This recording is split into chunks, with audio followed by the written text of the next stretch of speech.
Quand l'ange mesure, il dit à Jean à l'oreille que n'oublie pas que Pierre vous avait dit avant de mourir que 1000 d'après Dieu égale 1. Ces choses, l'ange ne les souffle qu'à ceux qui sont sur la montagne. Et il est interdit à ceux qui sont sur la montagne de le dire à ceux qui sont sur la terre.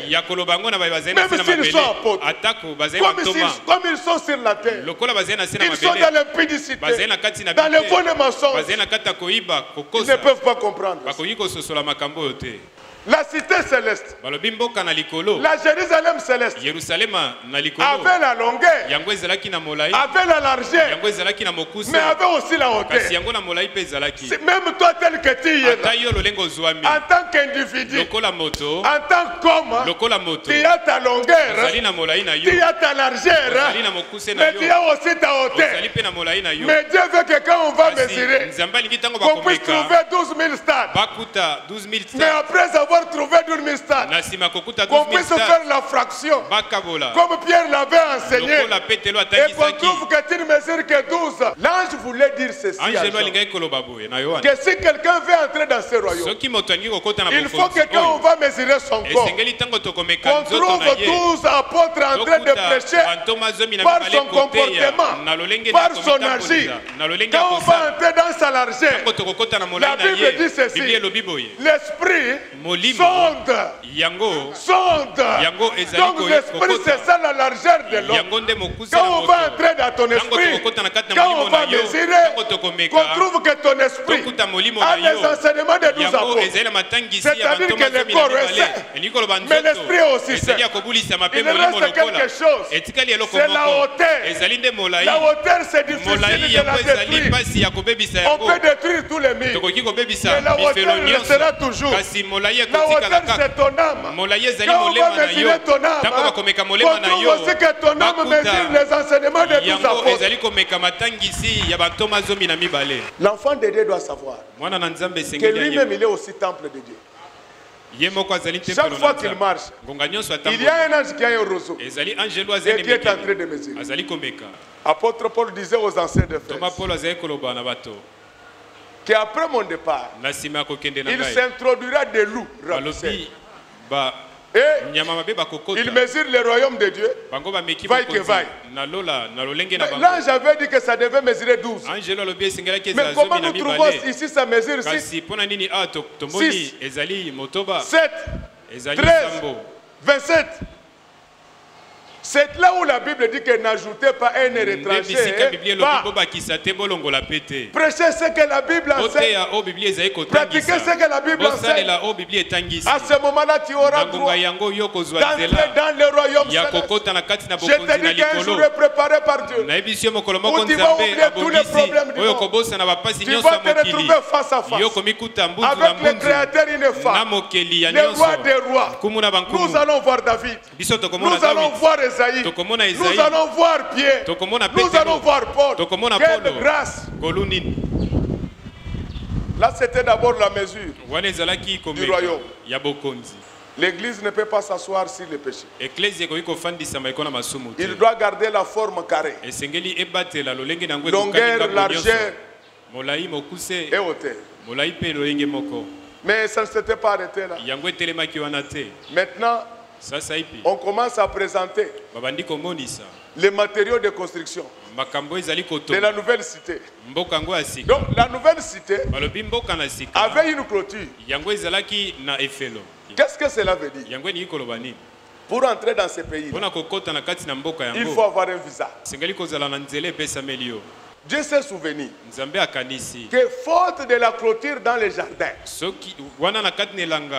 le diable était entré comme ça. Parce qu'il n'avait pas de clôture. Acclamons très fort pour le Père. Oh my God.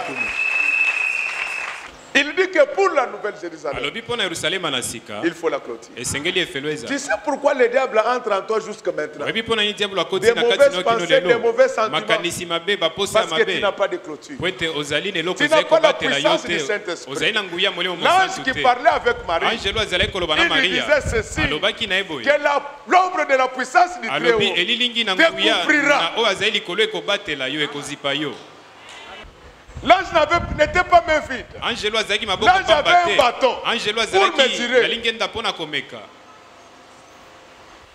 Et ce que j'aime là-bas, c'est que la Bible dit que la clôture était construite avec du jaspe.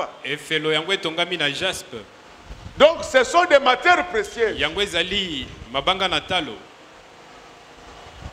Alors la particularité des matières précieuses, c'est la finesse. Tu ne peux pas monter comme ça.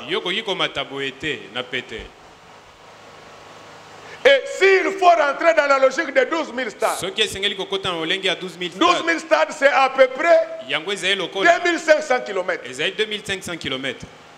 Tu vas vraiment, comme tu dis que non, tu vas monter sur un mur lisse. Tu n'auras pas de vertige.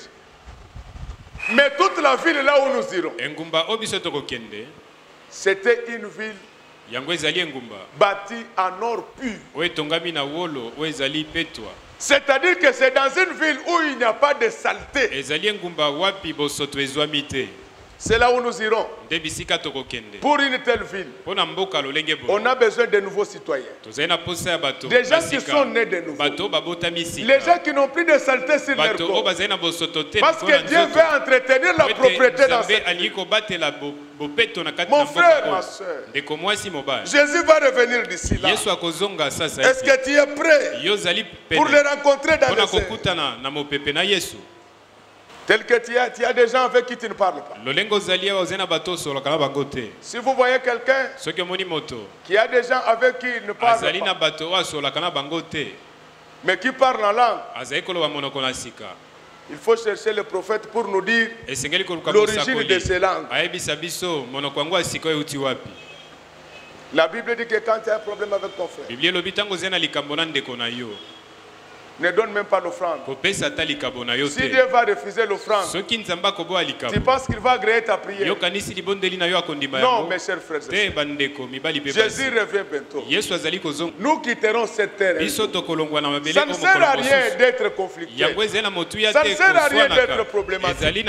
Il faut garder le cœur pur.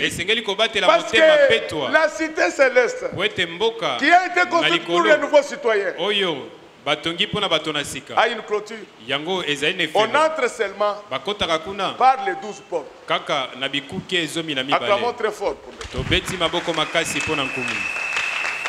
Ce que j'aime dans cette affaire, c'est qu'on dit que la nouvelle cité avait 12 fondements.